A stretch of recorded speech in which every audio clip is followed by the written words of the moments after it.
Welcome to Unveiling Mythical Legends. Hello everyone. Today we're going to explore a super mysterious phenomenon that might actually exist, the human energy field. Before we start, don't forget to subscribe, like, and share so you won't miss any updates.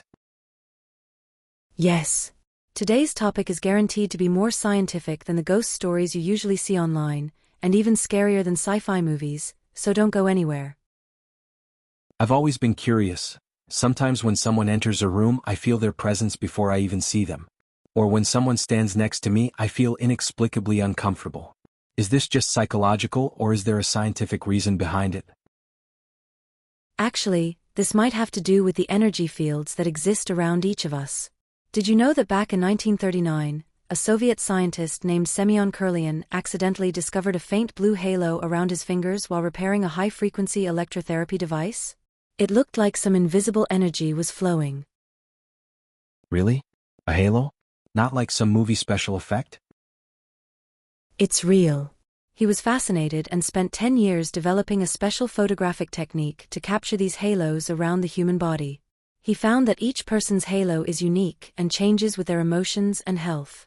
For example, anger shows as red, calmness as blue, and illness can darken the halo or even create gaps. Wow, that's like a personal emotional radar. Exactly. But there's something even more incredible. Kurlian photographed a freshly picked leaf and found that the image not only showed the leaf's outline but also a complete halo around it. Even if half of the leaf was torn away, the halo remained intact, as if the leaf's soul was still there.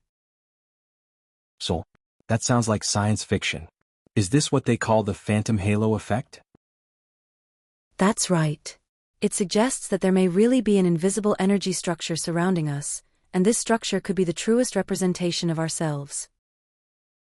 But is there actual scientific evidence for these energy fields, or is this just metaphysical speculation? There is evidence.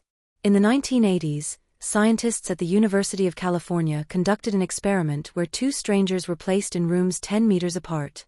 When one person received a sudden light stimulus, the other person's brainwaves instantly mirrored the response, as if their energy fields were connected on some hidden level. After hundreds of repetitions, the accuracy reached 70%, far beyond random chance. That's unbelievable. So what exactly is this energy field?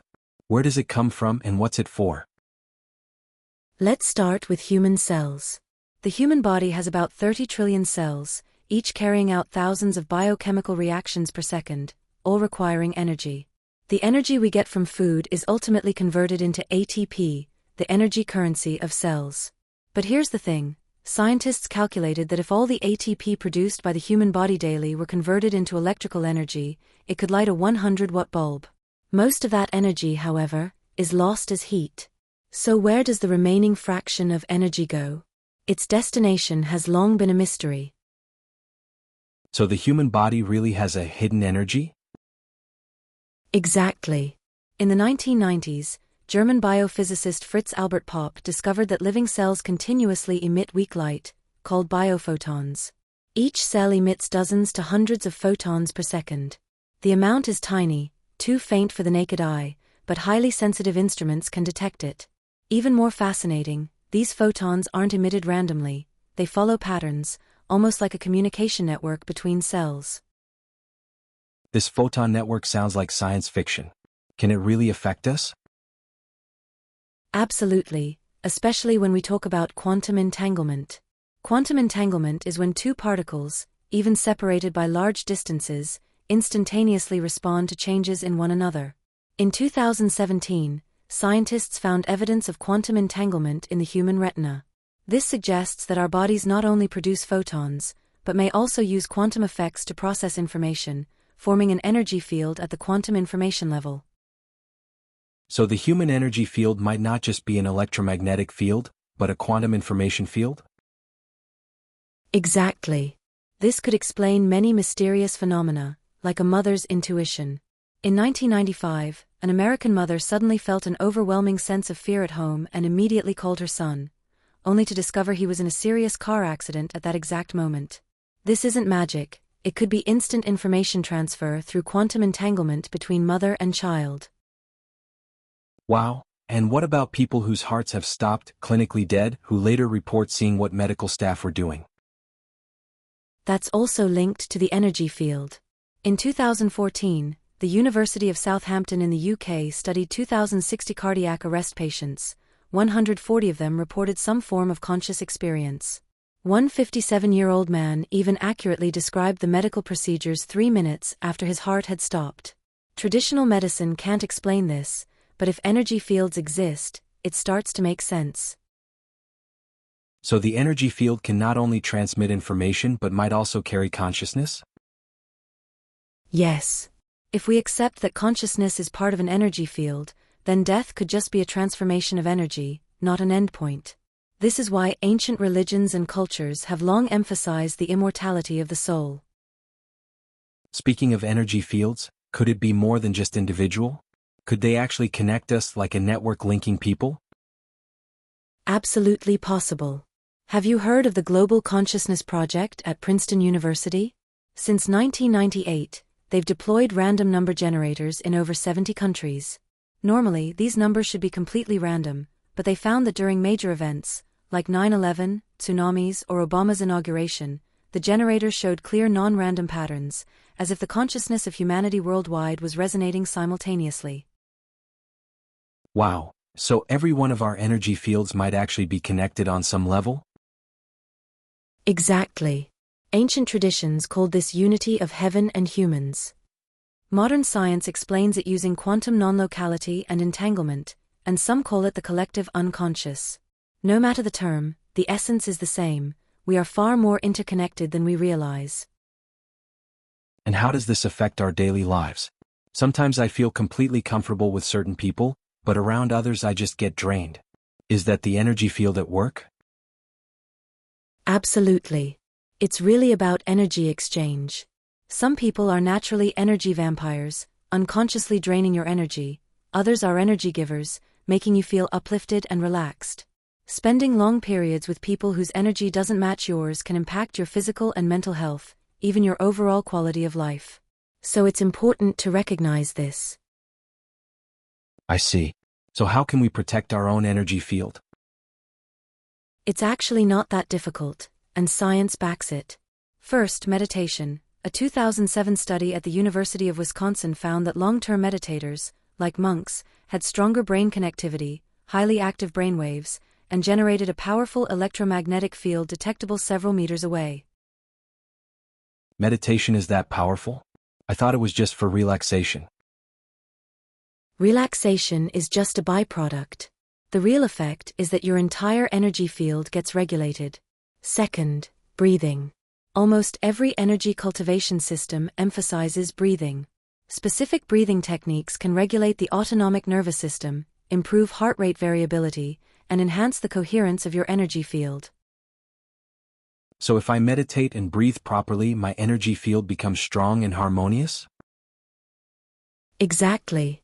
And the natural environment matters too. Scientific studies show that spending a few hours in a forest lowers heart rate, reduces cortisol, and increases energy field coherence.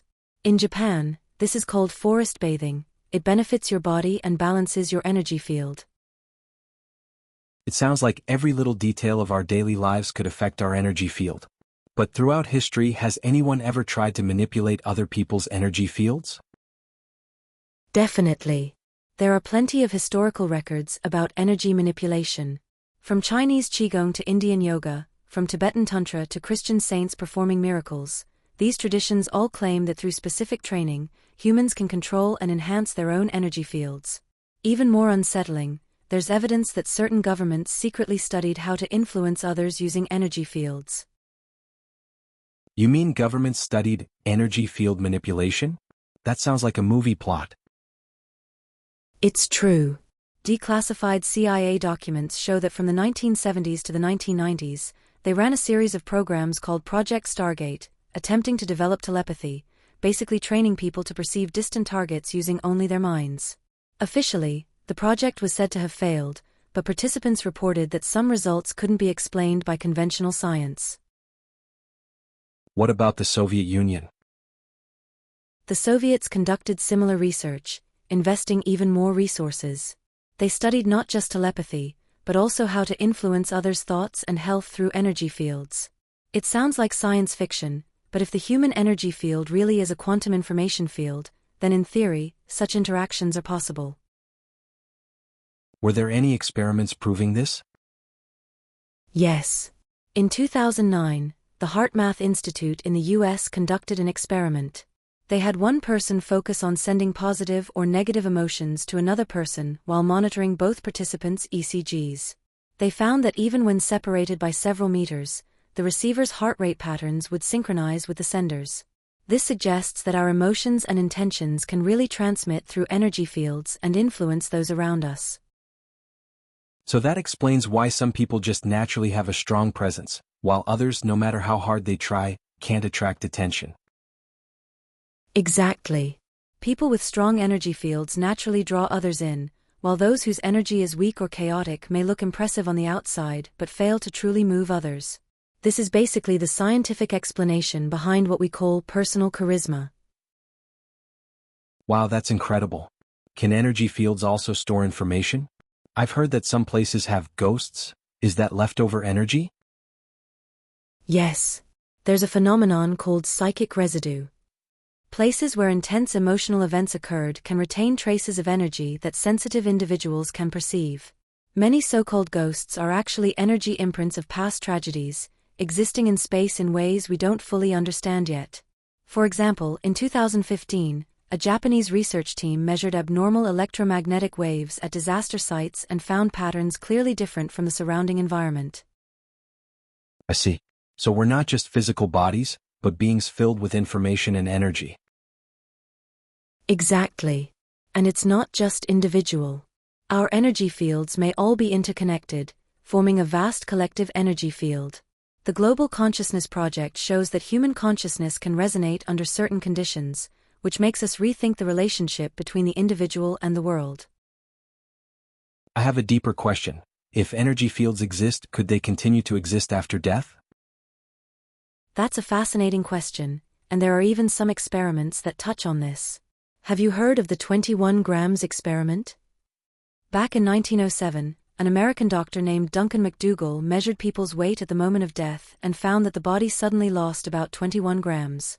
He suggested that this might be the weight of the soul leaving the body. While the methods are debated, it at least hints that something non-material could depart from the body at death. 21 grams? That sounds mystical, but if we interpret it through energy fields, could it mean that energy somehow detaches from the physical body? Absolutely possible. If we consider consciousness as part of a quantum information field, then theoretically it could continue to exist after the physical body disintegrates, maybe even indefinitely. This could explain why some near-death experiencers can recall details of the scene after clinical death. Their consciousness remains aware even after the body ceases functioning. That's incredible. So our consciousness isn't just a product of the brain, it's an expression of an energy field? Exactly. This is something many ancient cultures and religions have observed for thousands of years.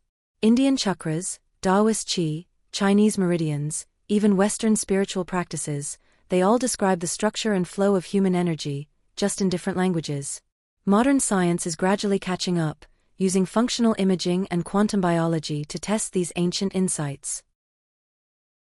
So in the future, if technology advances further, could we actually measure and visualize these energy fields? Totally possible. Imagine one day being able to see the distribution of a person's energy field directly, pinpoint imbalances, develop entirely new therapies, or even use consciousness to influence health. This could completely transform medicine, psychology, and our understanding of life itself. That's all for today. Friends, if you're interested in energy fields or have had unusual experiences related to them, feel free to share in the comments. Don't forget to subscribe, like, and share so more people can explore this mysterious world with us.